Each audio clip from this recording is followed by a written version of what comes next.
Welcome to Stays Crunchy and Milk. If you have any questions or comments, we have multiple ways we can be reached. Around? That is one of the ways. Twitter is, of course, the best way for those of you that need instant gratification in this millennial-based world. And of course, the show's Twitter feed is at Skimpod. That's SKIMPOD. For the more patient amongst you, which is none of us, let's be honest, the email address for the show is podcast@stayscrunchyandmilk.com. Crunchy again, being spelled with a K. We're also available via Apple Podcast, something I've never heard of, Stitcher Radio. Are any of you still using that shit? TuneIn Radio, whatever the fuck that is, I couldn't tell you. Google Play, I've heard of that.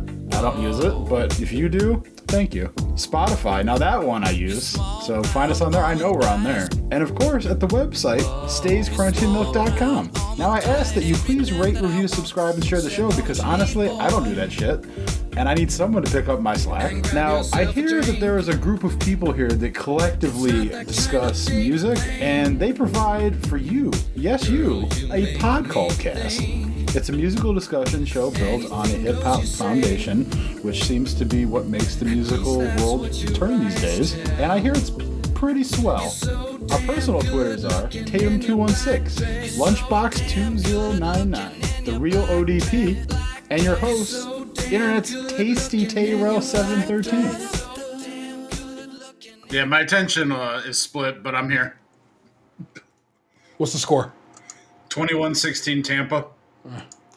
I said Tampa's going to win, but I don't really have any dog in that fight, so don't care. X gonna give it to you. Fuck what you waiting to get it on your own. X gonna deliver to you. Knock, knock, open up the door, it's real. With the non-stop pop from stainless steel. Go hard getting busy with it. But I got such a good heart that I'll make a motherfucker wonder if he did it. Damn right, and I'll do it again, cause I am light, so I got to win. And there's several after that. Break bread with the enemy? What? No matter how many cats I break bread with, I'll break you who's sending me. You motherfuckers never wanted nothing but your life saved. Bitch, and that's on a light day. Man, I've never read these lyrics. Box was singing them to me the other day, but wowzers. I'm getting down like a nigga said freeze. But won't be the one ending up on his knees. Bitch, please. Come on, if the only thing you cast did was came out to play, stay out my way, motherfucker. Whew, man.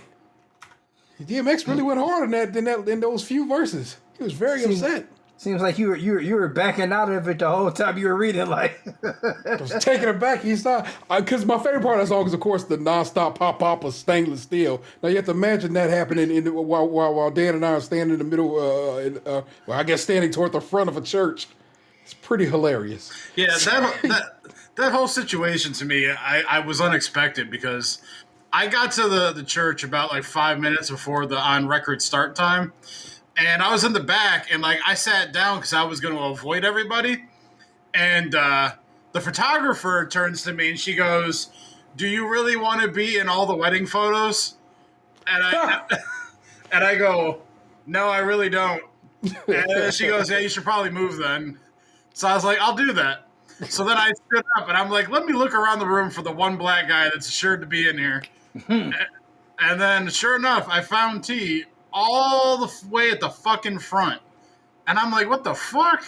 But all right, here we go. So I ended up walking all the way up to the front of the church and sat behind him and Vanessa. It's a delight. I've told this. You know what? Let me introduce the goddamn show. How about I do that? Hey, hello, welcome to it. Stage Crunchy and Milk. It's episode 410, and we'll still put a hole in you. I'm joined by my best friends, Tatum216, Lunchbox 2099. The Podfather had to take the night off. The fact that we got him last night for an emergency little am out of asshole record, impressive. Because today, his wife announced to the world that they are hitting the bricks and moving and shit. So I was like, okay. And then I noticed that you couldn't make a comment on that particular post. Lock that post down, did they? Well, when you hear this, Gabriel, I need to know why. Why you locking down posts, man? Well, it was the missus. It was not. It was on his post. I feel like Let people speak their truths, damn it. it's wild out there, bruv. It's wild. That's Well, no. I can speak on this a little bit because there was information in that post that I don't even have yet. I don't think I'm happy about that.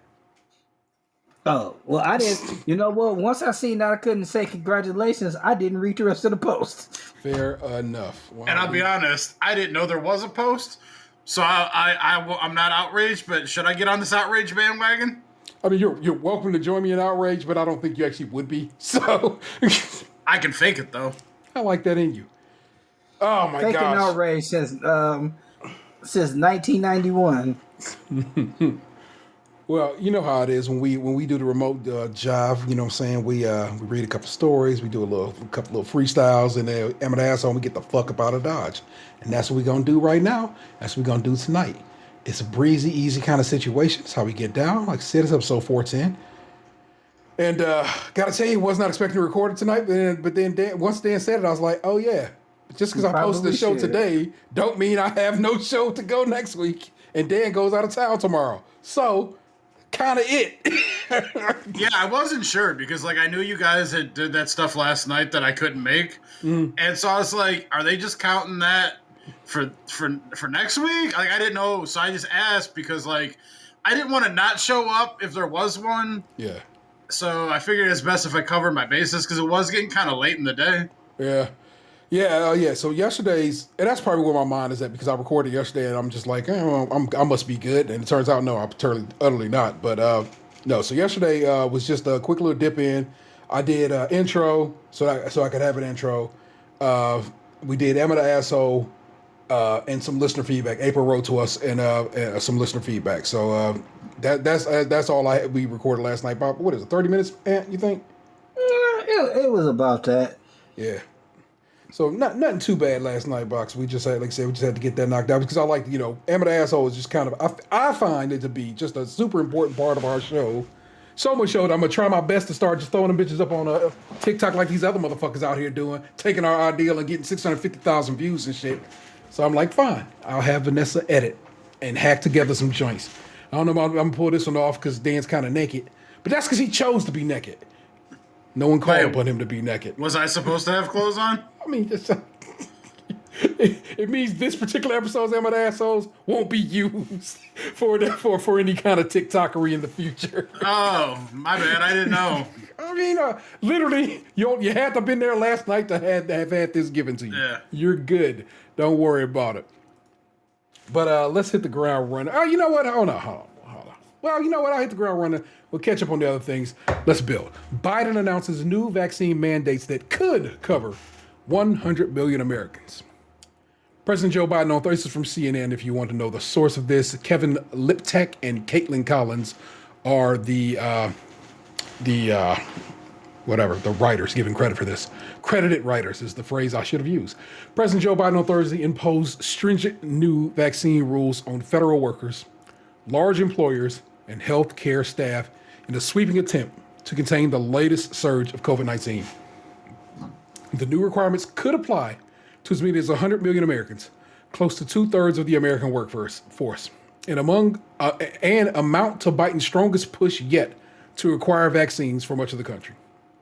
We've been patient, but our patience is wearing thin, and your refusal has cost us all, Biden said, his tone hardening toward Americans who still refuse to receive a vaccine despite ample evidence of the safety and full approval of one, the Pfizer BioNTech COVID-19 vaccine from the U.S. Food and Drug Administration. He said vaccinated Americans are growing frustrated with the 80 million people who have not received shots and are fueling the spread of the virus. And he acknowledges the new steps would not provide a quick fix. While America is in much better shape than it was even 7 months ago when I took office, I need to tell you a second fact. We're in a tough stretch and it could last for a while, Biden said in an early evening speech from the White House. At the center of Biden's new plan is directing the Labor Department to require all businesses with 100 or more employees to ensure their workers are either vaccinated or tested once a week, an expansive step the president took after consultation with administration health officials and lawyers. Companies could face thousands of dollars in fines per employee if they don't comply. U.S. Postal Service workers would fall under that rule. A senior administration official told CNN, and employees will be required to be vaccinated or face mandatory weekly testing. The Postal Service, a quasi-independent agency, employs more than 640,000 people. Biden also signed an executive order requiring all government employees be vaccinated against COVID-19 with no option of being regularly tested to opt out. The president signed an accompanying order directing the same standard be applied to employees of contractors who do business with the federal government. He said 300,000 educators in the federal Head Start program must be vaccinated and called on governors to require vaccination for school teachers and staff. And Biden announced he would require the 17 million healthcare workers at facilities receiving funds from Medicare and Medicaid to be fully vaccinated, expanding the mandate to hospitals, home care facilities, and dialysis centers around the country. We have the tools to combat the virus. If we come together to use those tools, Biden said at the outset of what was billed as a major speech to tackle the latest phase of the COVID-19 pandemic, the new rules amount to the most dramatic step to date to get more Americans vaccinated. Once cautious of vaccine mandates, the Biden administration is now wholly embracing them as vaccine hesitancy persists among certain groups. Administration officials acknowledge the requirement for large employers could be challenged in court, but they said their hope was to provide cover for federal rules to businesses who want to require vaccines for employees. The new rules come as Delta variant tears through communities across the country, causing upticks in hospitalizations and deaths, particularly in areas where vaccination rates remain low. It's a lot more to that. A lot more, probably, well, let's see. Yeah, it's a lot. I'm going to stick with a lot more to that story, but I only want to read you so much of it. Jesus Reese. I'm going to jump over to this story. This is from Scene. This is by Jake Zuckerman of the Ohio Capital Journal. So Scene must just be reposting it. Judge reverses order forcing Ohio hospital to give ivermectin to COVID-19 patient. A Butler County judge sided with a local hospital and reversed a previous court order forcing it to honor a prescription of ivermectin, which infectious disease experts have warned against as a COVID-19 treatment, for a patient who has spent weeks in the ICU with the disease. After 2 days of testimony and arguments, Common Police Judge Michael Oster issued an order Monday siding with Westchester Hospital. He said the hospital bears no duty to honor a prescription written for Jeffrey Smith, 51, for ivermectin, a drug used as a dewormer in horses and an antiparasitic in humans. The drug has surged in popularity as COVID-19 treatment egged on by conservative politicians and media figures, despite adverse warnings from the Centers for Disease Control, the Food and Drug Administration, the American Medical Association, the drugs manufacturers, and others. The court is not determining if ivermectin will ever be effective and useful as a treatment for COVID-19, Oster said. However, based upon the evidence, it has not been shown to be effective at this juncture. The studies that tend to give support to ivermectin have had inconsistent results. Limitations to the studies were open-label studies where a low quality or low certainty, including small sample sizes, various dosing regimens, or have been so riddled with issues that the study was withdrawn. Julie Smith brought the lawsuit on behalf of her husband, Jeffrey Smith, who tested positive for COVID-19 and was admitted to the ICU July 15th, where he remains today. He's been sedated and intubated on a ventilator since August 1st. The hospital refused to honor the prescription written August 20th, prompting the lawsuit on the same day. On August 23rd, another judge wrote an emergency order demanding the hospital administer the ivermectin as prescribed. Monday's order nixes the August order. So, I say those two stories go hand in hand because, of course, the President of the United States has said, motherfuckers, y'all got to get right, and you got to get right now. But for a hot moment, a judge in Ohio was like, get that motherfucking dewormer. What's the worst that can happen? And another judge today was like, no, we're not giving out dewormer, especially in a hospital setting for COVID-19, when we have a perfectly fine vaccine that we know works. And I don't even know what to do with it when it comes to these. Okay, so on the show that went up today, Vanessa and I told the story of on a beach in Canada meeting a QAnon type person. These seem to be the type of people who would take horse medicine for their for treatment of COVID. Again, we have a treatment for COVID. It's real simple shit too, and it's free. And you don't have to get apple flavored horse paste. Didn't Joe Rogan take that too? Joe Rogan did say he took that, but amongst the other things Joe Rogan took is also the same treatment they gave the former president when he had COVID, which is a wildly expensive treatment that rich people can afford. They're just trying to do everything besides taking the vaccine. Actually, I feel like they're trying to do nothing, and then this is a little something, and yes, not the vaccine. I feel like they doing nothing. So pretty much they just everybody like, we just gonna take some tussin, some ginger ale, and lay down. We'll be all right. That is exactly what they doing. They swearing their bodies can fight it off, and vitamin C in high doses. That's the thing that lady on the beach told us too. The vitamin C and so forth. I'm like, that lady was crazy. Crazy. It was a wild one to bear witness to. Yeah, I way back when this pandemic was going on, I doubled my vitamin C intake, which I usually take I can tell you now. I usually take 1,000 milligrams. No, 2,000 milligrams. And how much is that your daily dose of vitamin C? 1,000%. Yeah, so it is 1,111%. So I usually take 2 a day, just with my vitamins every day. Yeah. And when this pandemic first started, I was taking 4 a day. Okay. And boy, oh boy, was that a fucking mistake. What are the results of taking 4,000 times the amount of vitamin C one would need? No, you mean 4,444 times. I got like severe. It's not even heartburn anymore. I'm trying to think of what it's called. It's not thrush, but the shit hurted real bad, and like my acid buildup was very, very bad, and like every time I laid down at night, my shit was burning like a son of a bitch, and I had to back up off it. So be careful when you feel like you're gonna take more vitamin C or more zinc or more anything your body doesn't necessarily need more of.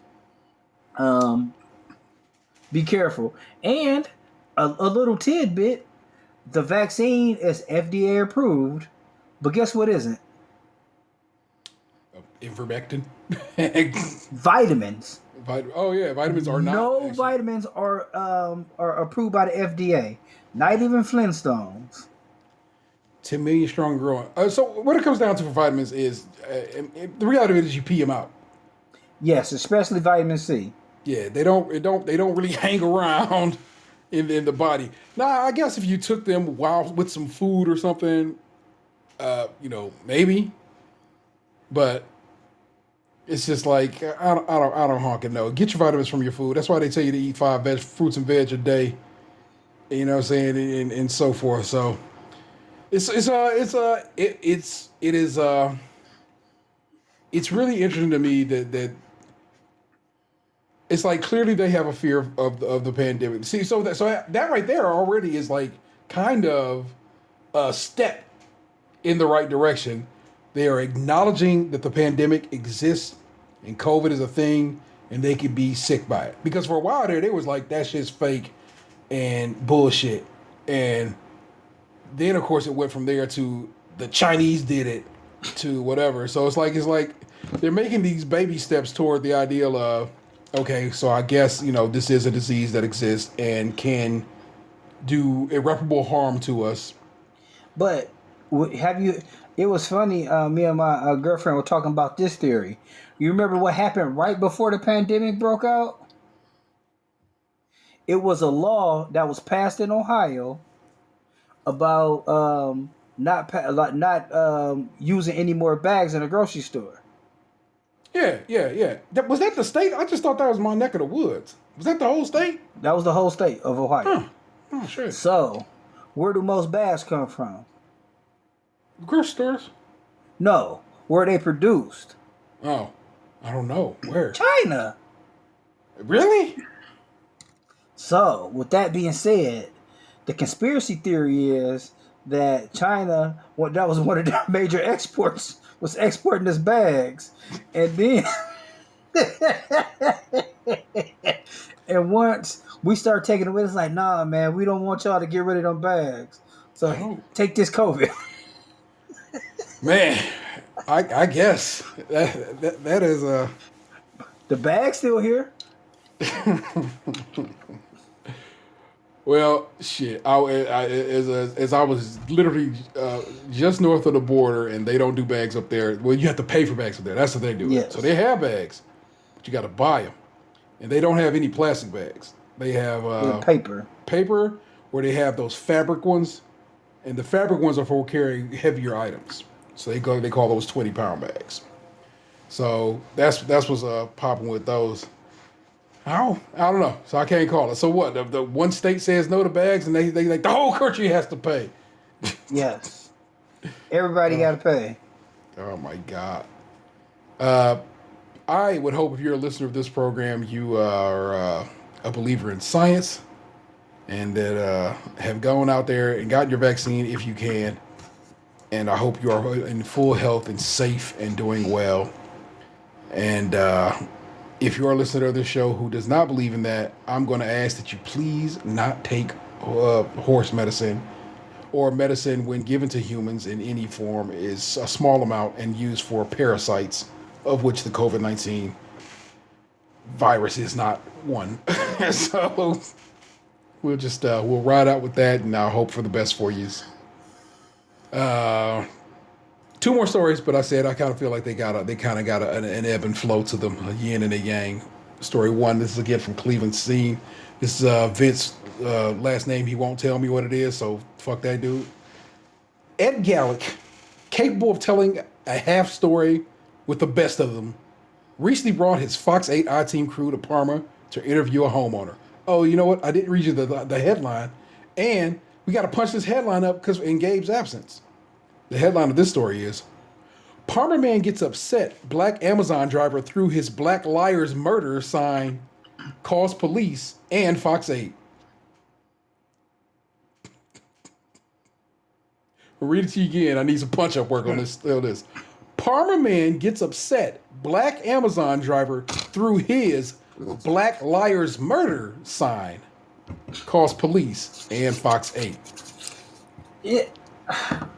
I don't know. That one's kind of good as it is. Well, how about Parma man lacks self-awareness? I was gonna go Parma man racist. Everyone believes it. So, well, let's go from there. Again, Ed Gallic is a reporter from Channel 8, and as they write about him on in Scene here, always capable of telling half a story. They had to clown him right quick. The Parma man is upset, you see, because a black Amazon driver delivering something to his house noticed that among his Trump signs and pro-police signs, forgive me, I was like, pro-choice, wow, that's amazing. What a weird combination of humanity, but no, pro-police signs. It's called levity tea. He had one that read, Black Liars Murder, and took immediate offense, throwing the sign into the street. The sign, in Ed Gallic's opinion, could possibly be considered racially offensive. It's really a question that's open for debate. But that debate will happen somewhere else with another audience, because Fox 8 felt it was offensive enough to blur the sign in its video coverage and not even repeat what it said on the air or in its story online, so that the audience could see for themselves. Unblurred pic below. Many people still buzzing. So Ed Gallic, this is a tweet Ed Gallic wrote. Many people still buzzing over a video released by I-Team of an Amazon driver ripping out a sign in the yard he considered racially offensive, Homeowner has to turn over video to police yesterday. Incident sparking great debate. Someone responded to Ed with a picture of the sign that says, "Let's not say he just considered the sign racially offensive. The sign is racially offensive." I mean, I understand, like, because I mean, it's a lot of those like police signs and shit over here, and I would love to kick the shit out of those signs, but I don't. And I understand. I mean, I understand, like, you know, what they're trying to say, like, no matter how offensive it is, it was that man's property. But that bullshit was racist. For sure. Let's finish up the story. What Gabe is after here is the real story about an old white dude who, with a straight face, explains that after the Amazon driver picked up the sign and hurled it into the street, he called police because he was worried and felt like he was in danger. "I'm afraid. I'm an old guy. I can't run," he said. "I said, I don't want to discuss this. You know, he's a stranger. He just mocked me and called me a coward and held up the package he was supposed to deliver." Amazon, to its maybe possibly sort of credit, but not really, basically told Fox 8 in the statement the sign was offensive, but that they will also investigate the incident. Hate, racism, or discrimination have no place in our society and are certainly not tolerated by Amazon. I wonder, did he get that sign from Amazon? However, the behavior in the video does not reflect the high standards we have for our drivers. We will investigate internally and appropriate action will be taken if needed. Unfortunately, Parma Police are also still on the case. Parma Police Department Information Officer Lieutenant Daniel Syriac told Cleveland.com this week that charges criminal trespassing, criminal damaging are likely. Whoa. It can't be trespassing because he was supposed to be on the property. But of course, I'm just a small town suburban lawyer. Every campaign season, there are some signs that come up missing, but this wasn't a political sign. This guy's making his statement for whatever his beliefs are. Now it's obviously up to interpretation, but you're always going to have someone who's going to push the envelope, Syriac said. "I'm sure it's offensive to some people and not offensive to others. But if they find something offensive, call the police. We can go out there and talk to the residents, the building department and law department to find out if it's crossing up that line. Obviously, people have their First Amendment right, but regardless of that sign, of the sign that's up there, you can't just walk up if you disagree with it and rip it out of somebody's yard. You have to respect other people's property and their political views as well." No, I don't. I do have to respect their property, I guess. But at that point, that's where we can wrap that up. Yeah, I'm ashamed to be from Ohio. So let's leap over to Missouri right quick. I noticed today that my neighbor has a flag hanging from his front porch. Oh, I've seen the Blue Lives Matter flag that with the line through it. I noticed it today. Like I didn't notice it like the line through before. Yeah, really, but I noticed it today when I was in the front.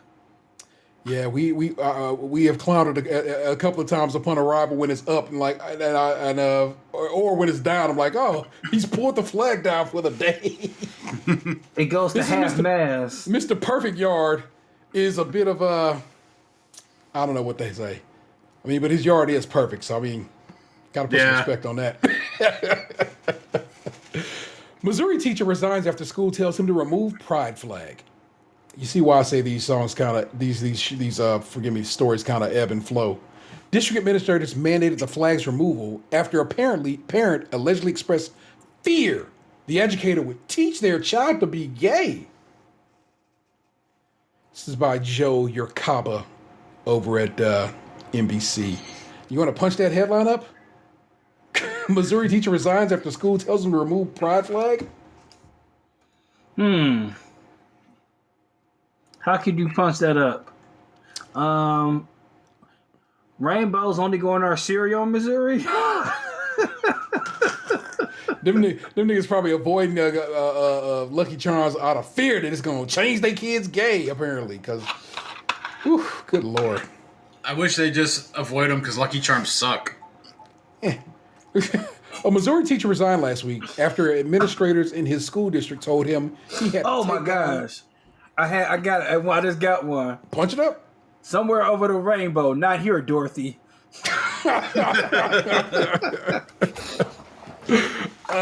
After school district told him to take down his pride flag and that he couldn't discuss human sexuality or sexual preference at school. John M. Wallace, 22, which means this is a brand new teacher, and we need teachers in this country more than ever. And you just was like, you just gonna shove him out the game. Sure thing. Who taught speech, theater, and world mythology, said he hung a rainbow pride flag in his classroom at Neosho Junior High School on the first day of school to create a welcoming environment for all students. And he said students noticed. I had on the first day about 5 students that came up to me and thanked me, he said. They said, "Thank you for having the flag up. I wouldn't know where else to go." But just 2 days later, on August 26th, Wallace said he was called into the meeting with administrators who told him that a parent called and expressed concern that Wallace would potentially teach their child to be gay. Before the first day of school, he said he asked for permission from administrators to hang the flag, and they advised against it, but didn't instruct him not to. So he displayed the flag and 2 signs above his whiteboards that both read, "In this classroom, everyone is welcome." During the meeting, August 26th, the administrators told him to remove signs and the flag, which Wallace said one of the administrators compared to the Confederate flag. "I was told that in the classroom I have to be middle of the road on political issues," he said, "and that's okay. This is not a political issue." Wallace said, "I said this is a human rights issue, and then I was told I have to be middle of the road on human rights. There's no middle of the road on human rights." Wallace said he had students come in every hour August 30th to ask where the flag and signs were. He told them that he had a meeting and was told to take it down. And then I went a step further and said, "If you're going to have a problem with the flag representing me or my students, there are other classes that you can find," he said. He told the students. The following day, he said he was called into a meeting with Jim Cummins, the Neosho School District Superintendent, who said multiple parents had called him and said Wallace was pushing an agenda in the classroom. Cummins asked Wallace to sign a letter that prohibited him from discussing topics related to LGBTQ people in the classroom. The letter, shared with NBC News, said if Wallace was unable to present the curriculum in a manner that keeps your personal agenda on sexuality out of your narrative and the classroom discussions, we would ultimately terminate your employment. It added, to clarify this further, there will be no reference to sexuality or gender displayed in your classroom.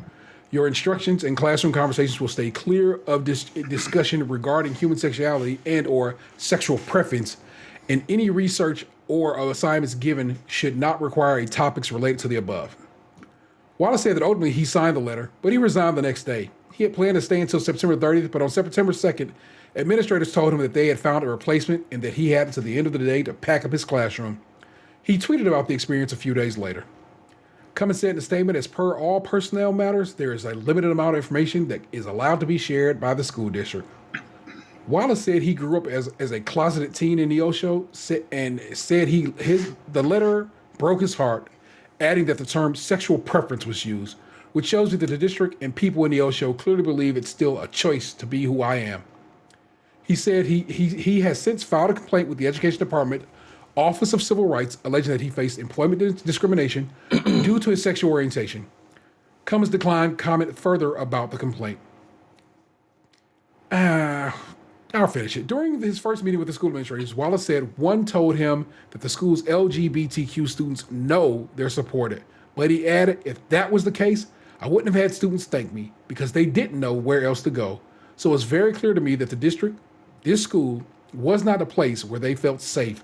But for them to see a flag in the classroom, they instantly knew that my classroom was an environment where they could learn and where they could feel safe. Now Wallace said he plans to move to St. Louis, where he hopes to be a speech and debate coach, but he doesn't plan to teach K-12 school anymore. I don't want people thinking I hate my district. I grew up there. I love it so much, but there are very clear issues, and public education is meant to serve all of the public, he said. And if you aren't doing that by protecting LGBTQ plus educators and students, then we aren't doing what public education should be doing. Glad I finished that story. That's actually wrapped up pretty nicely. A well-written piece by, let me get that author's name, Joe Yerkaba, again over at NBC News.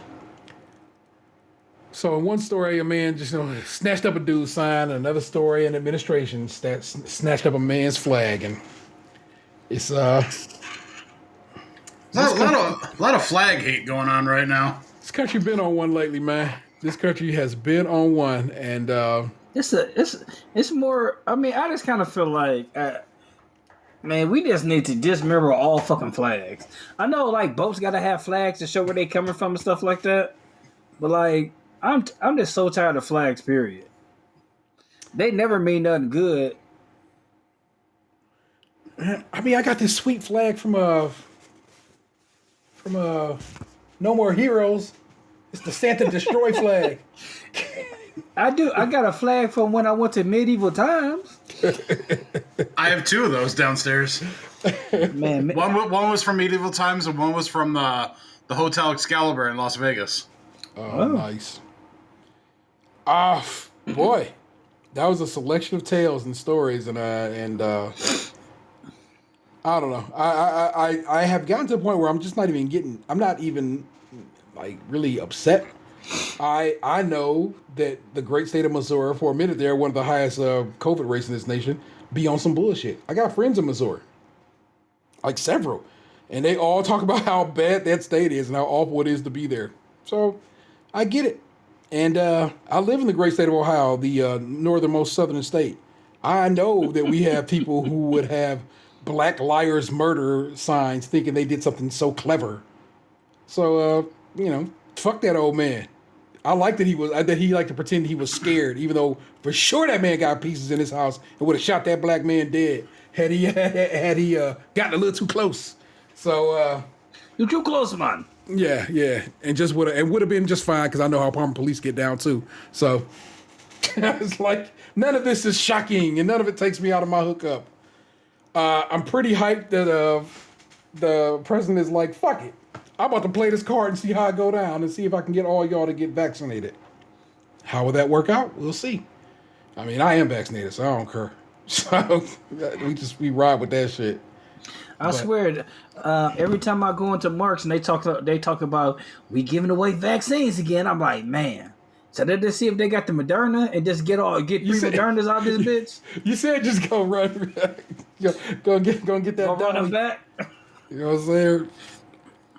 Hey, just go from goal to goal, like. And then give me one of them Johnson & Johnsons too while you sitting on it. Yeah, just one, yeah. So. Yeah, especially I don't know. I'm already pickled enough. I might as well. I don't live more life than I'm going to live. So yeah. So give me what you got.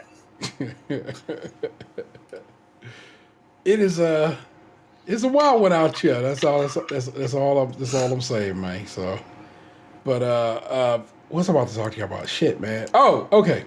So I can quickly tell y'all my little phone story.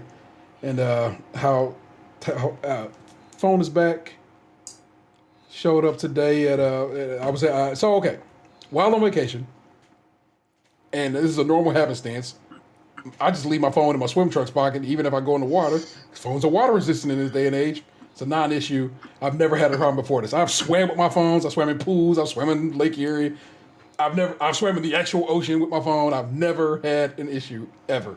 You got to let it dry out before you plug it in, you know what I'm saying? Because it'll be like, hey, my plug is kind of wet. Leave me alone. Yeah, the port is wet, yeah. Yeah. But never had an issue before this time. And I knew something was off because I got my phone out and I took a picture of, at the grocery store I was at up in Canada, because I took a picture of all my multiple boxes of Shreddies and multiple containers of Five Alive. And I was like, man, that's a foggy ass picture. I look at my cameras and my cameras is fogged over, kind of like mist. Oh, no. And I'm like, that's under the skin. That's no good. And then like the phone worked most of the way back home. It had its off and ons, but but I was just like, it was probably wet, the plug wet. I can get it. But no, for the first time ever, I murdered the phone. And I was super like, fuck. Because I was like, I don't have Apple Care, which I know is required for Apple to just even fix your phone. Fix your phone at a reasonable price. But I was like, So I was like, well, let me look it up. Let me see how much it costs. And to get a phone fixed, sans Apple Care. And it was like $700. And I was like, well, if a nigga got to do it, a nigga got to do it. So I was prepared to spend the $700. Not happy about it, but prepared. But then I went and looked through my phone shit. And I was like, well, I'm paying for insurance every month. I see that. Maybe I can just hit up Asurion and be like, make a claim. But then it's like one of the things in the fine print about that is they don't fuck with liquid damage. I was like, damn, they got me. But as I further read, as it turns out, because I have Apple devices, they don't do the Asurion shit. They just do Apple Care on all they Apple products. So it turns out not only did I have Apple Care, I had the better Apple Care Plus. And which I found out yesterday. Much like Disney and Paramount.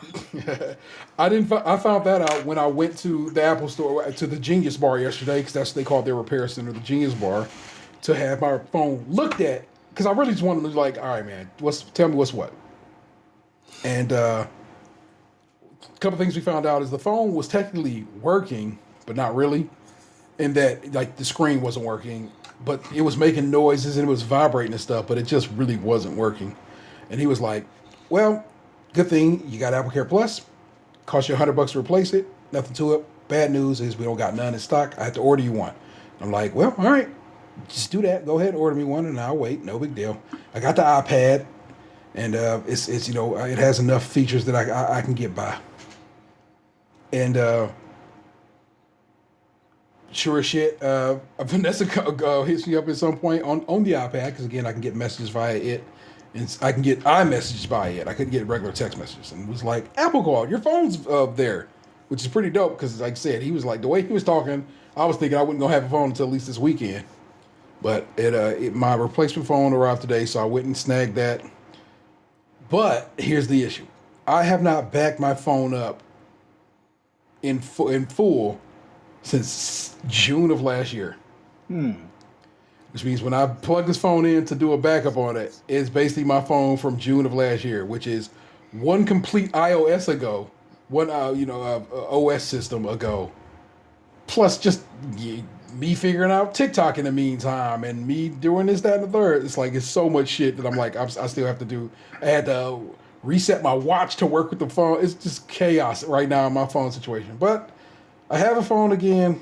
I will continue to pick away at it and figure it out. I kind of got everything back where I like it to sit at. I should probably delete the Clubhouse, right? We never really gonna use that, right?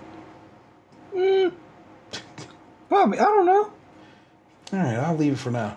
I mean, I don't have access to Clubhouse anyway, so I have nothing to delete. I thought that they released it everywhere, and it was on. Is it not on Android? I mean, unless it changed, it was only an iOS app. I guess I get it, but I mean that seems unnecessarily dumb. I mean, didn't people stop using that shit once people started going out in public again? Well, shit. I'm not even signed into Clubhouse. Sign in with your phone number. Let's sign into Clubhouse.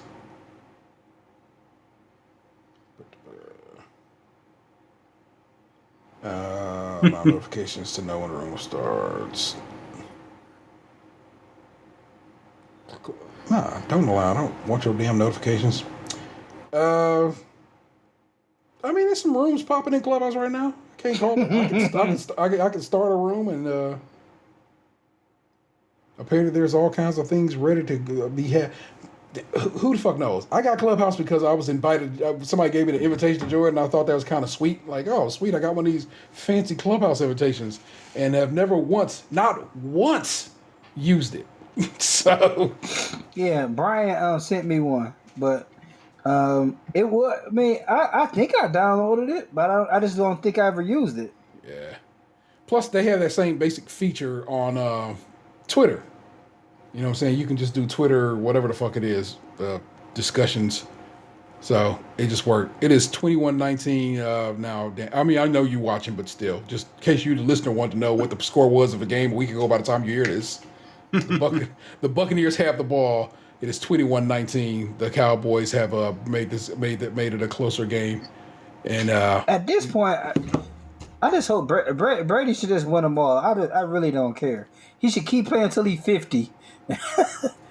bruh, if he can still slang it and they can still, why not? Why the hell not, bro? I can't even disrespect it. You see, the Ravens lost 2 players to ACL tears today. Wow. The crazy shit about that too is like that was their 3rd running back that's gotten hurt for them in the last week and a half. Oh wow, they was already down that deep in the depth chart. So their starting running back tore his ACL in the last preseason game, like a week and a half ago. Then their 3rd string running back, their 3rd string running back tore his Achilles in practice last week. Then the guy who tore his ACL today was the number 2 who was going to be the starter. So now they're on their number 4 running back as their number 1 running back.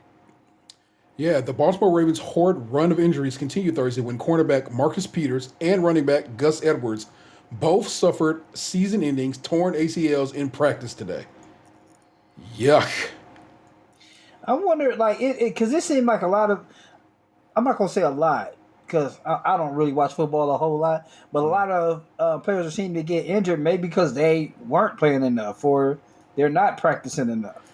Can't call it, man. Somebody must put a root on them. That's wild out there.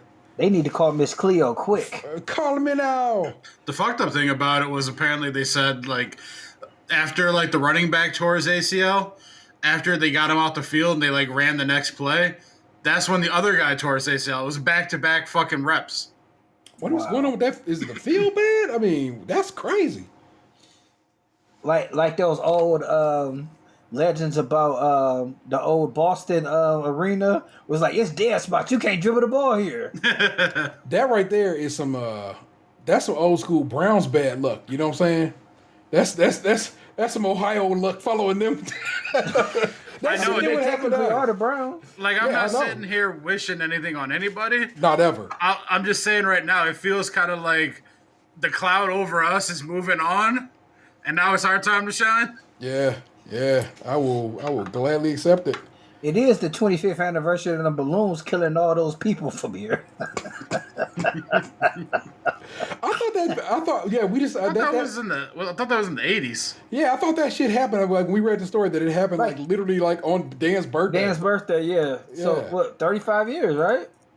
I'll be 36 in a couple weeks. Yeah. Yeah. With 36th year anniversary of us making a big ass mistake with a bunch of balloons. Yeah. We out here just trying to grow as people, man. I love when people ask me, "What do you think is gonna be the football season?" I'm like, "Guy, I hope we do well." I just hope everyone has a good time. Yeah, that's why. Like increasingly, I know, I do love the city I'm from, but I'm increasingly like to wear hats from different cities, so you can't ask me no questions. I don't know. I'm wearing a Florida. I'm gonna buy me a Florida A&M hat, just because I want the colors. Oh my gosh. Let's see. I don't know if anything else I need to go down the list on. Like I said, most of the episode that went up today covered a good deal of what I did actually. I wanted Dan to share with the listeners his opinion on the efficiency of that reception we attended, because I felt like I couldn't express it enough how perfectly that operation got ran. So did you speak upon it already? And I'm just adding. Me and Vanessa talked about our wedding attending situation, but I was like, Box will tell y'all about how good that fucking. So, I, as is well documented, is not someone who necessarily likes to attend major functions full of people that I don't know. So, at this wedding ceremony, outside of the groom, I only knew T and Vanessa. Outside the bride. Bride, sorry. Yeah. My bad. Hold on, let me dismiss my cat. So, I mean, like, the one lady from work, I recognized her, but, like, she wasn't my friend. I didn't talk to her. Like I remember when she had like a going away party and shit, and I didn't go to that shit. So, um, like I was like, my anxiety was at an all time high, and I was just like wanting to be there, but then like get the fuck out of there. And it's no offense to like anybody, and like it's just I don't like want to be places like that long. And as I've gotten older, like I don't feel the need to necessarily like to fake your way through it. Yeah, to stick it out, like to put on a happy face, like not to say I'm speaking on it poorly. Like I'm not trying to say I was upset, but it's like I don't want to soldier on when I'm uncomfortable longer than like I feel necessary. And I feel like I'm at that point in my life now where like if a party ends at 11:30, like as this one did, but I want to leave at 9 when it started at 6, I'm fucking leaving at 9. Like, like thank you for having me. I came, I stayed over half the time. All those who want to stick it out can party on.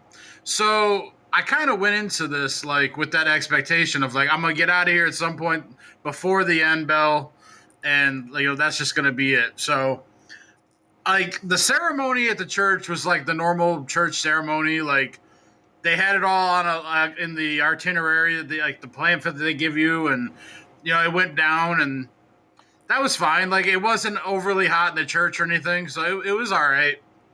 Then we get to like the reception was a couple hours after the church service, and I was completely blown away at like how like on point. Like they didn't fuck around. Like they showed up. Like they started at like it said 6 to 11:30. They didn't start at 6. So like it started more around like 6:30.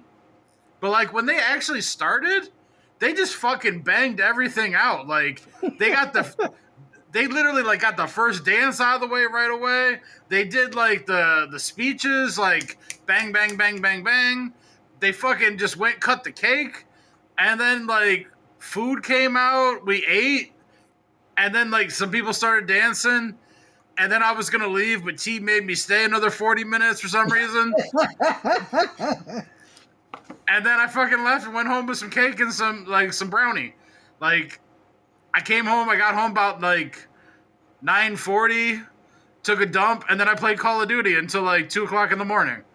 It turned out to be like a pretty solid, well executed day.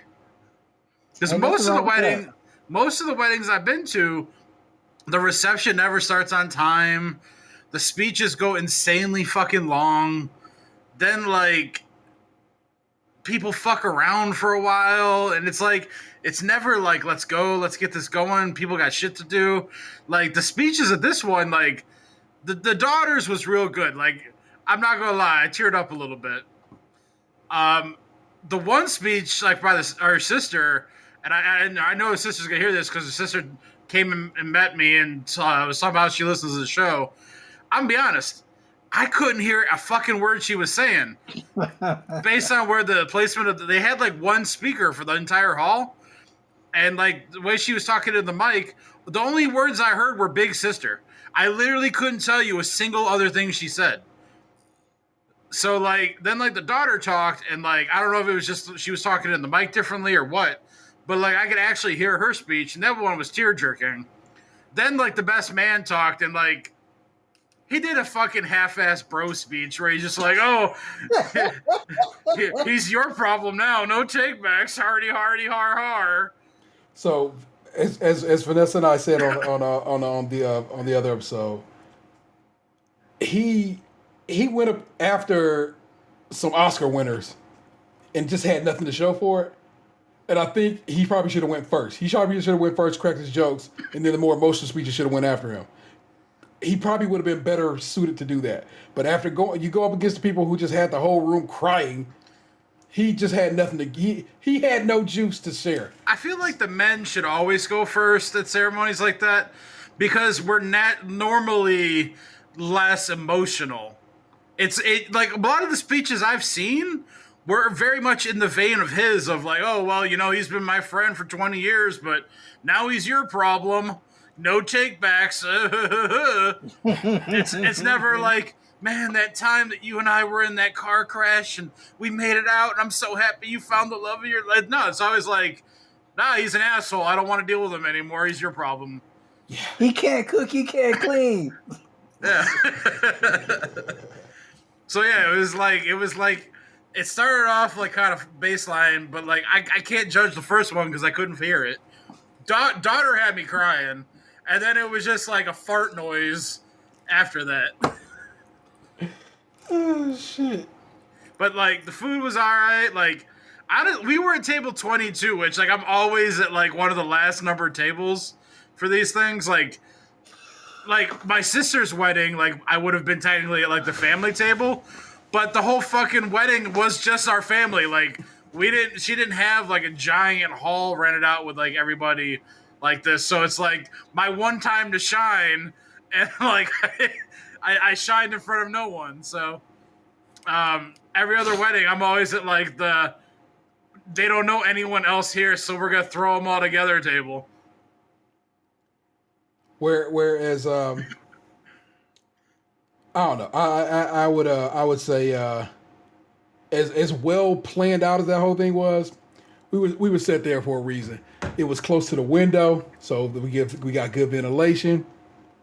It was nearest to the bar, nearest to the bathrooms. Tell you, man, we had one of the best tables because of its general location. I fucked with it. Yeah. I'm not saying that the table placement or anything of that was bad, but like when it comes to table settings, it's by like family and all that. Like the numbers are what they are for a reason. Like there was a movie on Netflix about some shit like this where it's like all the people thrown together at the last table that don't know each other, kind of like the dregs of the invitees, you know? Like look at our table. It was me, you, Vanessa, the one lady from work that like we don't talk to that left like our web work site like 7 years ago. Yeah. Some other lady from work that I don't know whose date stood her up, and so she called a friend to come wedding crash. And then a guy who was sitting next to me, who I'm not even sure who the fuck he was there with. He was there. He was there. The lady who works with us but doesn't work with us. See, and that's funny because this whole time I thought she was a lesbian. I mean, not to be putting homie's business out there, but yes, she is. So I don't think that was a date. That's just somebody to go with. Because that guy looked like he was fucking miserable. Oh no! Because she wasn't even talking to him. He was literally sitting there just staring at everything. Like I don't know if he even knew anybody. And so he did not. He was clearly a date. Yeah. She drug him there and then like didn't even like make an effort to like entertain him. Like I felt so bad because like I didn't know the guy and I wasn't gonna do it because I didn't even want to like be around anyone I don't know. So I just talked to T and Vanessa the whole time. So like at least I had a buffer. Like that guy, like, you know, I guess like if T and Vanessa weren't also at that wedding, say I was alone, right? I probably would have befriended him in the moment so that we could kind of in solidarity get through it together. But I didn't need that this time, so motherfucker was on his own. Well, he laughed at Vanessa's joke about what is it? The blessing. So that was pretty hilarious. So they seem to have at least a bit of comedy to lean on Vanessa for. Because the reality of it is in that situation, Vanessa is my date. You feel me? Mm-hmm. She don't know most of these people. But oddly enough, Melissa and Michelle both love her to death, and so it becomes like, oh, okay. So it turns out, yeah, you're loved because you know you're my folk. So it's like it all kind of works itself out that way. It was great. It's a good time, as we already said. I like having, like I said, me and Dan, man, through this life. We be out there handling it, man. It's just it just makes me chuckle that we do such things, man. And I think we stayed a respectful amount of time.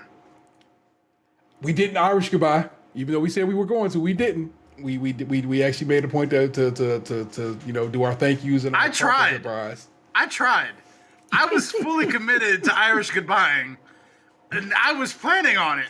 I literally had the exit strategy planned out. I knew which door I was going to slip out. I knew when I was going to do it, and T fucking stopped me. I mean, to say I stopped him is, come on, bro. I really have no say over the matter.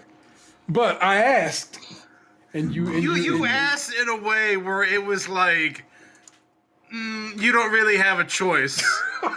You always have a choice. I can't run your shit. But I'm glad you think you. I'm glad you're telling me I got that much juice. I'm saying No, because there's a reason like why you asked. Because like I didn't need to be there. You wanted me there because Vanessa was trying to make you dance, and you needed someone to help make you feel comfortable. So you didn't want me to leave. you do make me feel comfortable. It's your role in my life sometimes to make me feel comfortable. Because otherwise, like me leaving at 8:20 was no different than me leaving at 9 o'clock. I don't know. I like hanging out with you. I like hanging out just in general. It's just a good time. In a nice public setting, which we don't get to do much. You know what I'm saying? So, who else is I going to complain about the food with? Nobody. I mean, we didn't really like complain about the food. Like, Yeah, it was wedding because it was fine. It was catered wedding food. It was fine. Yeah, like, yeah. The brownie was what'd you think of that brownie though? it was real thick. It had good flavor to it. Yeah, I was Like the dessert layout was good. Like the cake was, I got a good piece. Like that cake was so good. I literally messaged her that a message that I did not ever respect to receive an answer to. But 5:30 that morning, I got a response saying it was from this cake spot in this city. And of course now that message is gone because I got a new old phone all of a sudden. Cake. yeah, like I swear, like let's just say that I had fun that night, and about 1:30 in the morning while playing Call of Duty, I ate that dessert. Fuck with it. I guess I'm the get now. But yeah, like the food itself actually wasn't bad. Like I feel like, and this is no slight to like this catering company, but I feel like any catering company that makes rigatoni is just fucking phoning it in. The rigatoni at catering is never any good. Yeah. It's always some half-ass noodles with some like sticky sauce on it that's like barely covering it. It's like there's nothing to it. It's just a piss poor side dish. Yeah. And now that I think about it, I didn't even actually eat because I actually ate in between. And so I was like, I'm full right now. I can't eat anything else at this point. So I couldn't complain because I ate a piece of bread at the table. It's because, I enjoy a good roll. And I ate the salad because, nothing wrong with some roughage. The salad had the biggest piece of tomato in it that I'd ever received in a salad in my entire life. Bro, I don't even normally eat tomato like that. That was a good-ass tomato. It really was. I was like, that's I don't like tomato and I don't like cucumber, but I put them down. Yeah, I forced them down the chute. But like the food overall was all right. Like the chicken was really tender. Not to say that it was like like dripping with like most flavor or anything, but it was very cuttable, very edible. The mashed potatoes were good. The vegetables were cooked. I didn't have any of the roast beef, but it looked like roast beef. Right on. But yeah, man, that cake, I'm fully with you. That was some excellent fucking cake. And then the little dessert tray platter thing they put on our table was pretty nice. Like, it had some variety on there. A little bit of something for everybody. There was an eclair. There was some baklava, some brownie bits, some cannolis. Yeah. So if nothing else, that company knows where to buy its sweets from.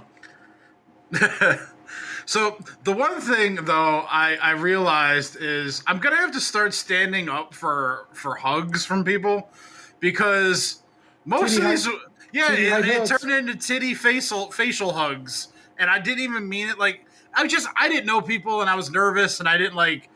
I was like standing up for me is hard when I'm surrounded by people because I don't like I'm a tall dude. I gotta move the chair. I don't want to bump into people. Yeah. So when like people are like, "Oh, give me a hug," and I'm like, I felt like shackled in how I could perform the act. So then I'm ended up with titty hugs, and I'm like, I'm not trying to be that guy, I'm not trying to titty hug strangers. But that's like what ended up happening. Titty hugging strangers. I mean, it would be a real soon after another titty show title, but I mean, it's kind of good, man. For right now, we'll put that in the alternate title: Titty hugging strangers. Oh, fuck. Oh man. Well, again, we didn't really mean to walk all back down that lane again, but I wanted some of Box's insights into it because again he was riding shotgun with the homie, so it's also good. You are about to head out to Kansas City, Missouri. Hey, that same shitty state we were just talking about, Missouri, and to go watch the Browns season opener against the Chiefs. Yeah, so our plans changed slightly in that, like, I'm still leaving tomorrow night, Okay. like right after work.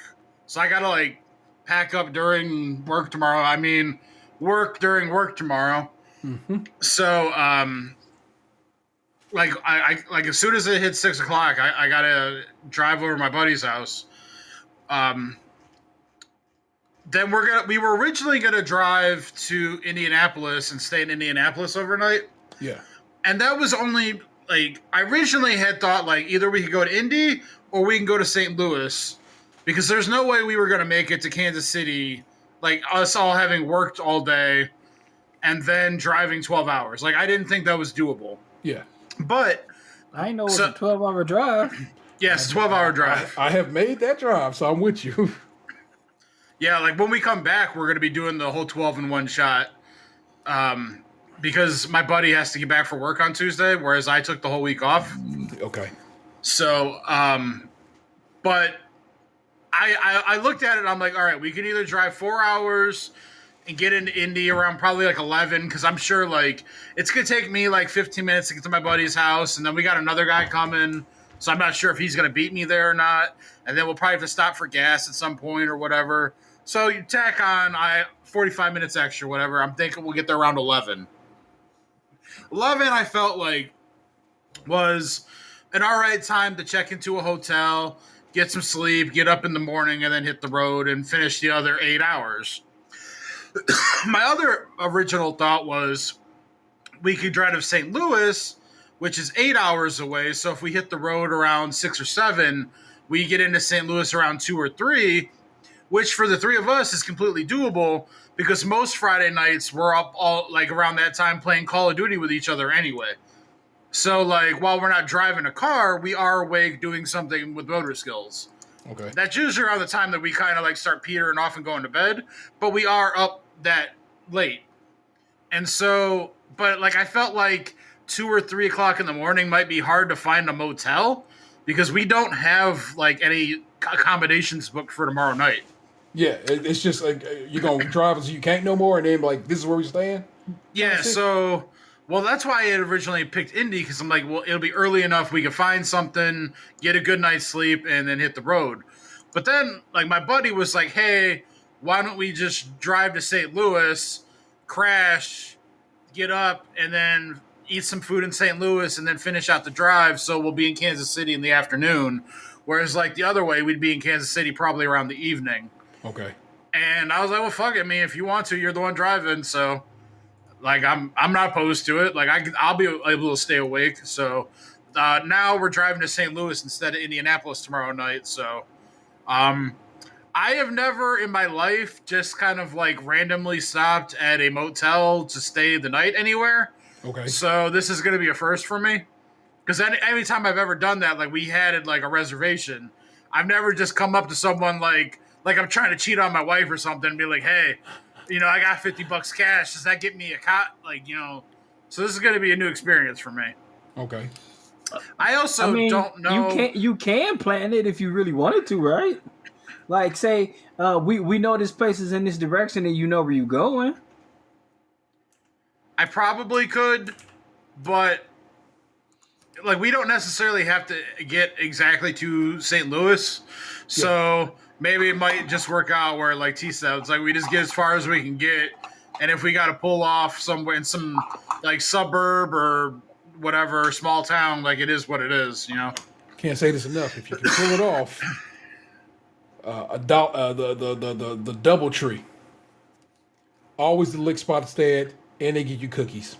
Can't go right. One of the greatest cookies I ever had in my life because they have a specific recipe. So. Tell you, if you can get a DoubleTree, that's the spot.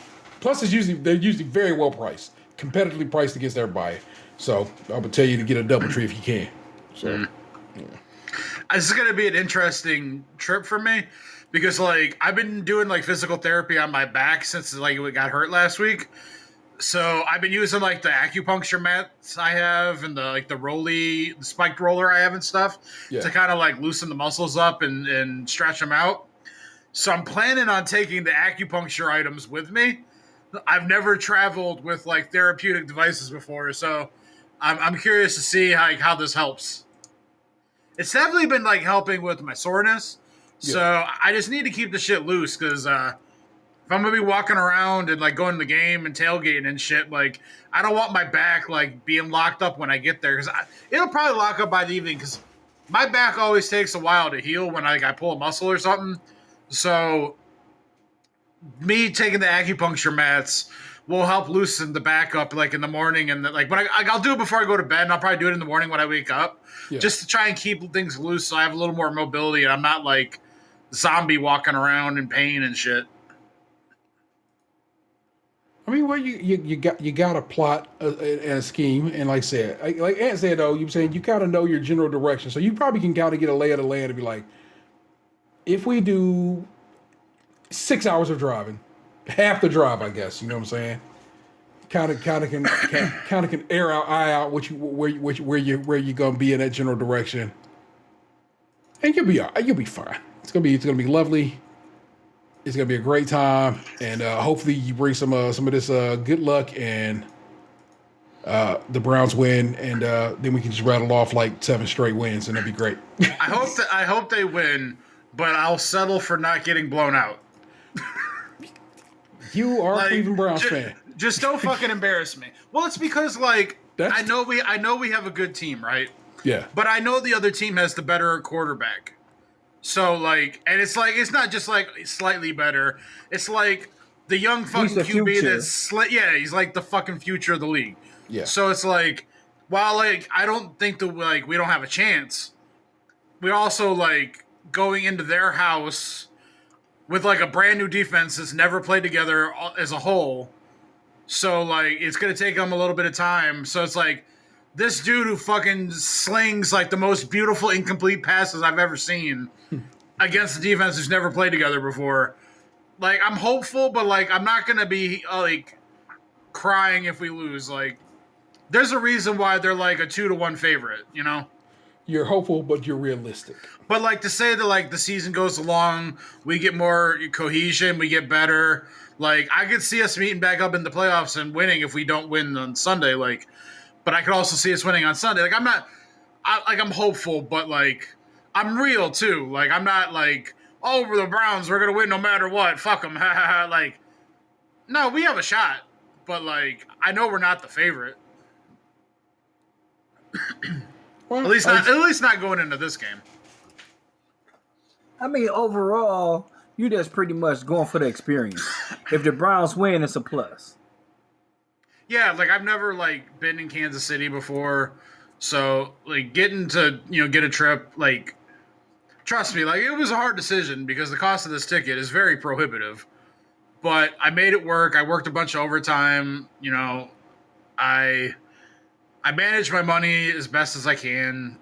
For the most part, I do buy some stupid shit, but I make a livable wage and I plot well enough, so I made it work. Plus, it helps that like my buddy bought an Airbnb. He essentially rented out a mansion on Airbnb, so the accommodations are pretty nice. Which you all will hear from him on a future episode of Skim, because I talked to him about being on the show to discuss pizza with us, and he emphatically said yes and demanded he be on as soon as possible. Fair enough. That is one I would like to do in person with some pizza. Yeah, I'm going to say, are we going to get pizza from somewhere? We probably, hopefully, this Ohio Co. I literally ate that for dinner tonight, last night, and the night before. Yeah, fuck with it. I made a barbecue chicken pizza today for dinner. I was eating. So we had our fantasy football draft on Tuesday, And the reason I had tried the pizza from this place was because he bought like 6 large pizzas and a couple things of cheesy bread to bring to the draft for everybody. And when the draft was over, we had like half the pizza left. So no one wanted the deluxe pizza. So I ended up taking an entire untouched pizza home. Oh. And so yesterday and today was the first time I ever reheated pizza in an oven. I like that you put some respect on it. I actually had to look up on the internet how to reheat pizza in the oven properly. So I use the when I want to reheat pizza now, I use the stovetop method, which I've come to very much enjoy. But what did you discover in your method? So the method that was told to me by the interwebs was if I didn't want to put it directly onto like tinfoil and put the tinfoil in there, the other option was to preheat the oven to 450, but preheat the oven with the pizza pan in the oven with no pizza on it. Like a pizza stone. Yeah, so like you turn the pizza pan, you get it to 450 along with the oven. So when you put the pizza on there to reheat, it immediately starts crisping up the crust. Nice. And then you just put it in for 5 minutes to kind of reheat the cheese and everything on top. But the pan's cooking the crust, like crisping the crust up underneath while it's kind of reheating everything else. Going forward, is this going to be your preferred method? Well, based on the quality of the pizza that came out of there, yes. It made the crust fucking fantastic. Dig it. I dig it, man. Now, I can't speak to say that it was the method and not the pizza, but in this particular case, it worked out. It was pretty fucking good. You'd be like, stop, you're both right. I fuck with it. Oh my god, man, this Twitter app is very unhappy with me for having to log into like several accounts all at once.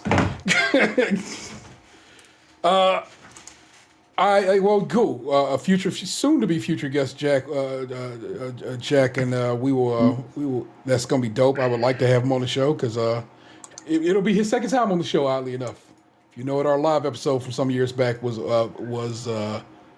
he played at that set, so I fuck with it. So you said you said you're pretty good, right? You got nothing that you really care to At 11:16, no sir, I don't. Sprinkle out here. I got 11:12 on my clock, but I hear you, my nigga. I hear you. Yeah. I forgot. I got my little.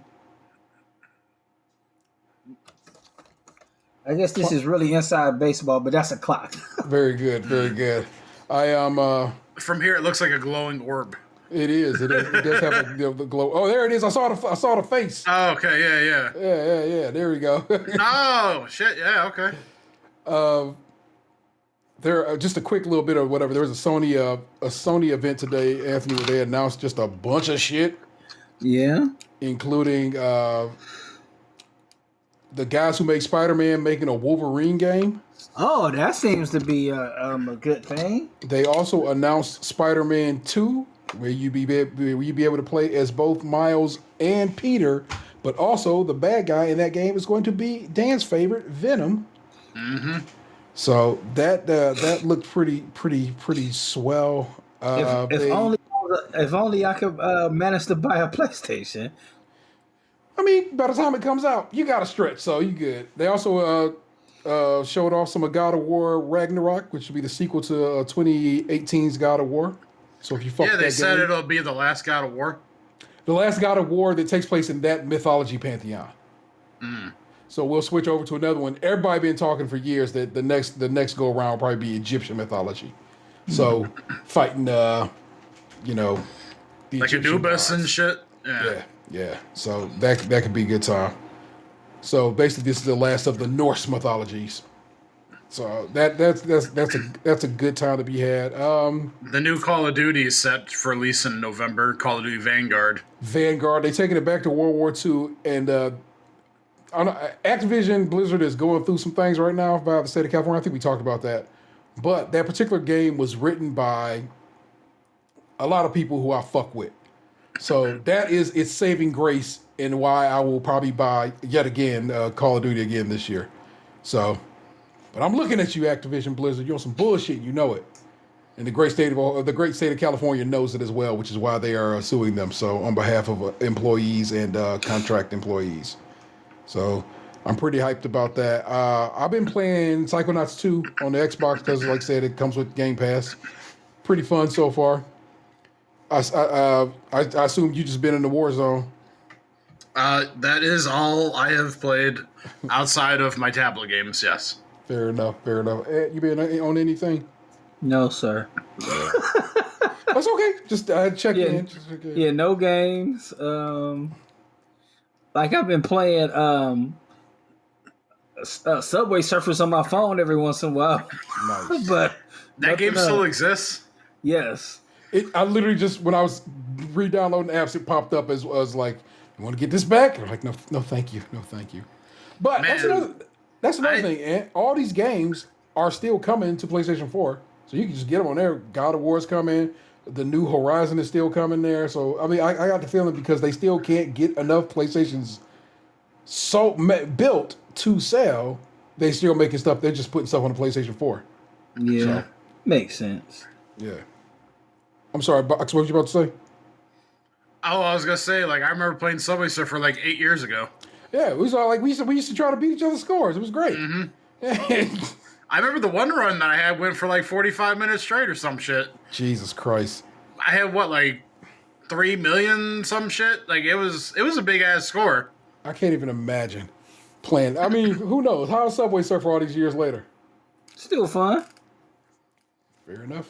Endless Runner, Subway Surfer. You should probably download that on your phone.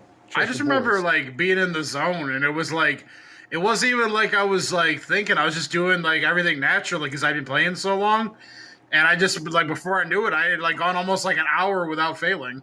That was me coming home the other night from Canada, and I was a little shook by it because I was like, this is why people get in accidents when they close to home because they get too autopilot. I was moving lanes and shit like on surface streets, like nothing to it. I'm like, this is not how I should be driving. I had to snap myself right. I'm like, you cannot be behaving like this. Drive like you are in a dangerous situation or something. Because I was just floating and just making my moves, and I'm like, yeah, you are too familiar, and you are being too familiar right now. So you get in your zone sometimes and be on that shit, bruh. So I hear you. Again. That used to be me driving to work in the morning.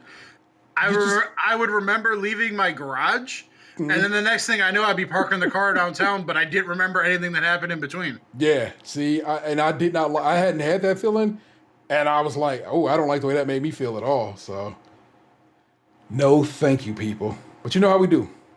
We got to stick a fork in it.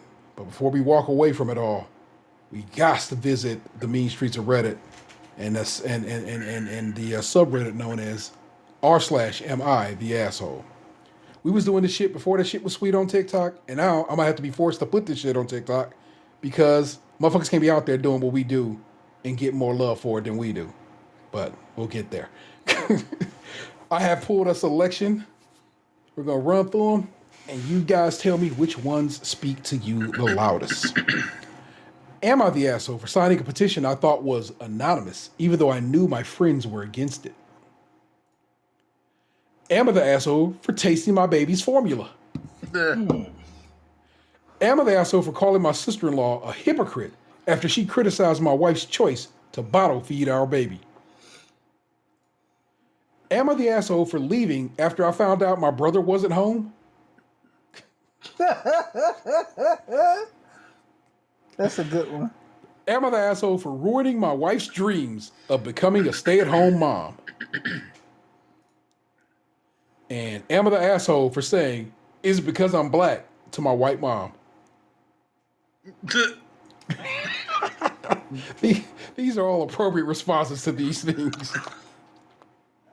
I still, I think I relate the most strong to the I left because my brother wasn't there. I really want to hear that one. All right, we'll start with that one. Am I the asshole for leaving after I found out my brother wasn't home? Do you think this person is an asshole for this?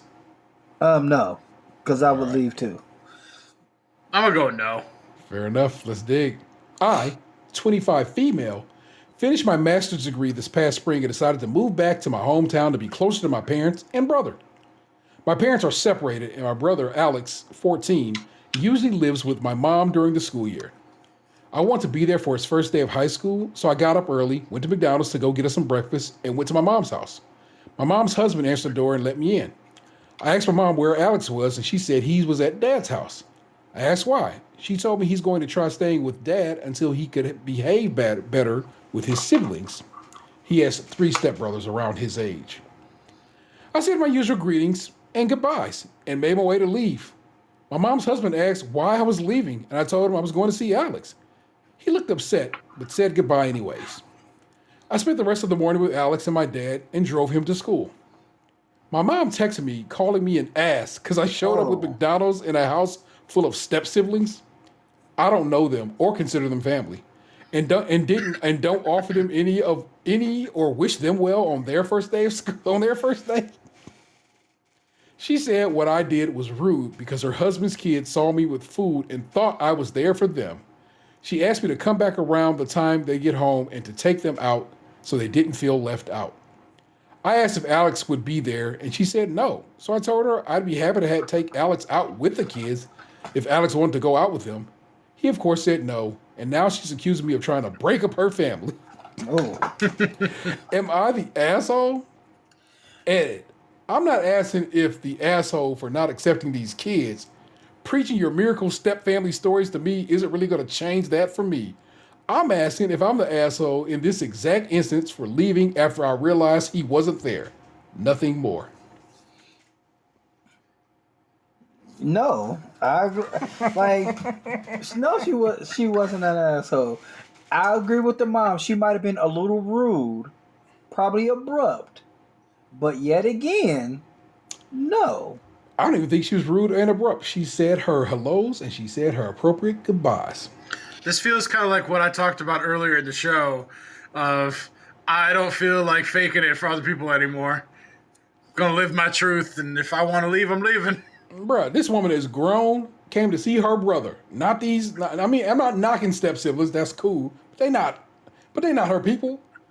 Like I said, I told y'all, I don't know my half brother. I don't know him like that. I know his name and I have met him, but I don't know him. Feel me? Can't tell you nothing about dude. So I cannot say I'm going to comfortably kick it with dude. I get that. Mm-hmm. So, nah, man, this person's not the asshole. Let's run down some comments just in case, though. Not the asshole. You got the McDonald's specifically for your brother on his first day of school. If you showed up with a birthday present, would she expect you to give that to the step-siblings instead of him too? She's being unreasonable. It's funny. This literally sounds similar to a Instagram meme that I just read. Mm-hmm. So it's a text conversation, right? So the first message is from, we'll say, ex-boyfriend to their son's mother. I just told my son to get on the game so we can play Call of Duty, and he said you took it. Reply, yeah. Why? Reply, because he wouldn't let his brothers play with him. Reply, it's his game. He doesn't have to let them play it.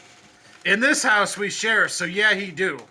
That's crazy because you got 4 kids and none of them share the same daddy. Give my son back his game so we can play. Bye, Rich. Oh no. Well, sir. Let me just read one more. Well, a little pack of comments. I think the fact she went immediately to "you're trying to break up the family" is pretty revealing. No reasonable person would have that reaction unless there are already big problems. Or somebody responded to that. Or more accurately, she said said person had already done that themselves and is looking for a scapegoat to take the blame instead of accepting the fact. And in walked OP on a silver platter.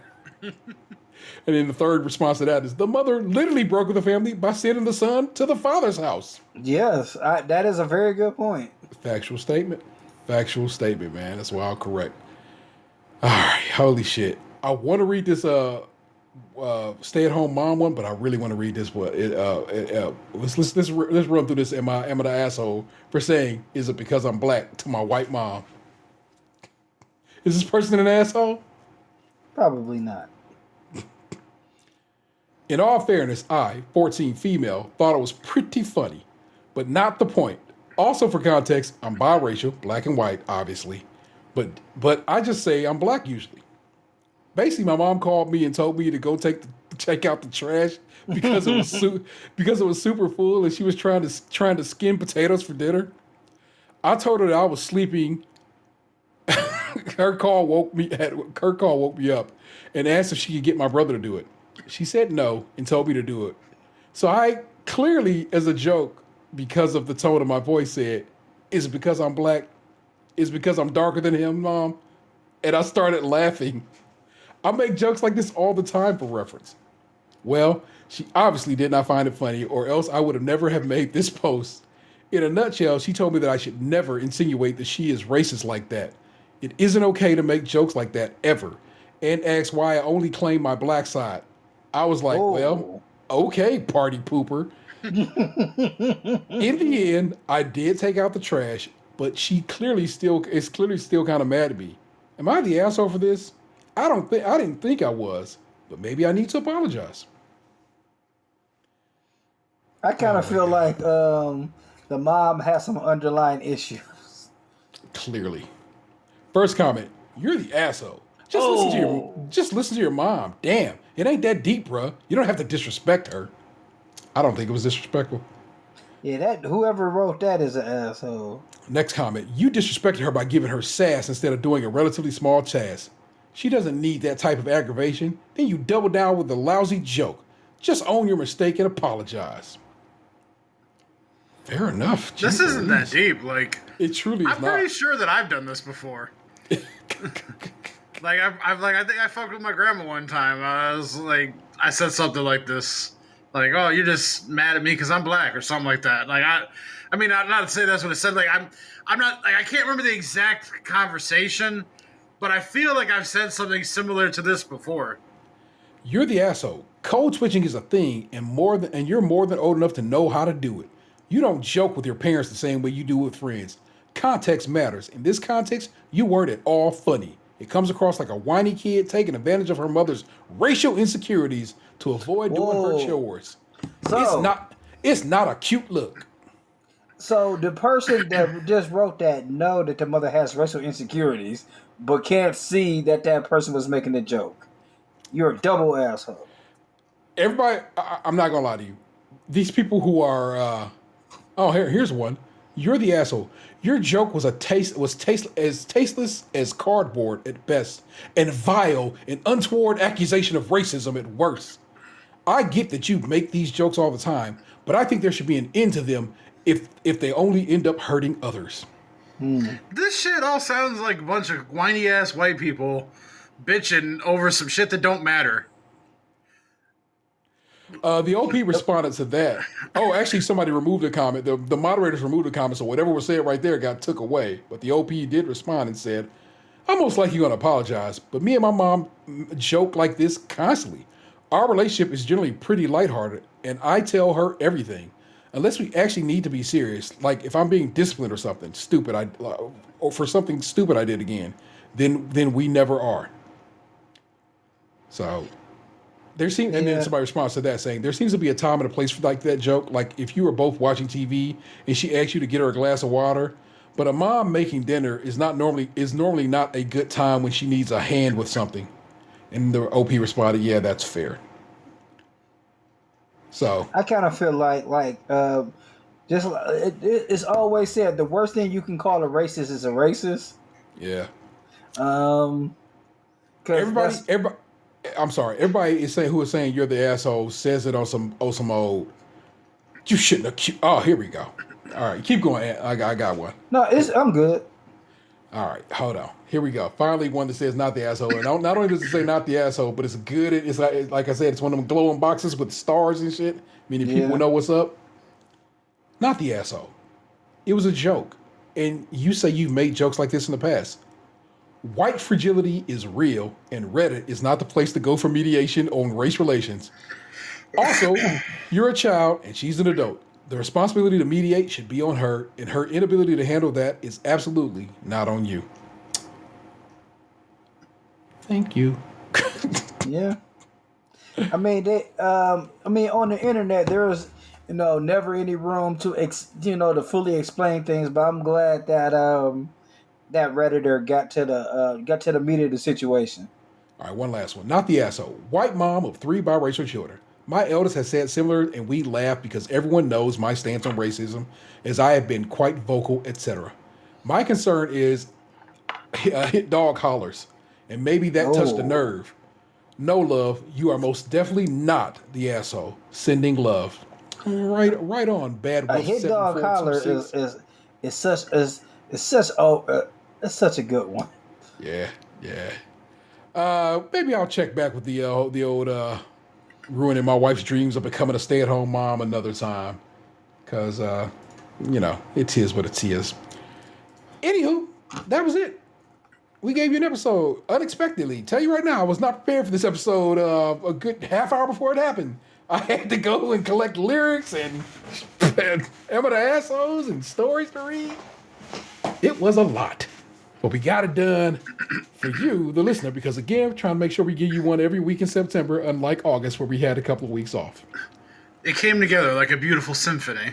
I fuck with it. Plus, it's just my fault. And plus, you about to go out of town and I'll miss your presence and be worried until you get back safely, because that's just how I function. I do need you to get back safely so you can get us those everything bagel lays. I'll do that for you, baby. You got to connect? Yeah, Sam's Club exclusive. No shit. Cool. Excellent, as always. And of course, we got some Canadian we tried, so we got some work to do. Work. I see throw quotes around it. This is also good. But please rate, review, subscribe, and share the show wherever possible. Subscribe to our YouTube channel, our Twitch channels. Give us a follow over on Twitter. If you see us tweet something, retweet that shit. Helps a lot. More than you would know. It's insane how that still kind of doesn't work like it used to work, because me and Dan had a sister for a minute there. It was gravy. Tweet, untweet, tweet, untweet, tweet, untweet. Thousands of views, thousands of downloads would knock up off of that shit. Somebody was counting fucked up. It was great.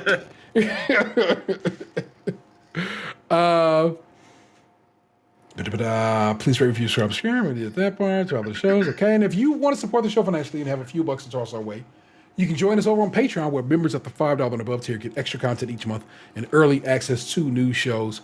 We also have merch available over on tpublic.com/user/stays crunchy and milk, all one word. Feel free to give us a call, 216-302-8763. That's 216-302-8POD. We'd certainly love to hear from you. And also, as I don't seem to give it out anywhere in this kerfuffle of things, shoot us an email, podcast@stayscrunchyandmilk.com. Again, we'd certainly love to hear from you, and we will definitely read it and or play it on the air. That's Tatum 216. Hello. Goodbye. That's Lunchbox 2099. Non-stop pop. Yeah, it touches my soul. Of stainless steel, people, of stainless steel. It was just funny, too, because I don't know if you mentioned this, but, the break bread part, I sang it in the church as the priest was doing the communion. No, I had not mentioned that little piece of the puzzle. Oh my God! It's been a while since I've been in a church. Like I said, because my aunt's funeral was at a funeral home, so it was not a church situation. It was, I guess, what the hell they call them? A funeral home. I know it's a funeral home. This a service? They have them in hospitals. They have them in airports. It's called a chapel. It was in a chapel, but not an appropriate church. Thank you, Dan, for that. That was the third church service I've sat through this year. One funeral, 2 weddings. Good Lord. But that's what's up, people. And I am the Entertainer 713. Our missing man is the real ODP. Send him some love. You tell him T's mad at him. Soon to be on the road again. Literally, the episode that this week's show title was the one that I put out today. How funny. I am the Entertainer 713. You've just been podcast 2, and I know you loved it.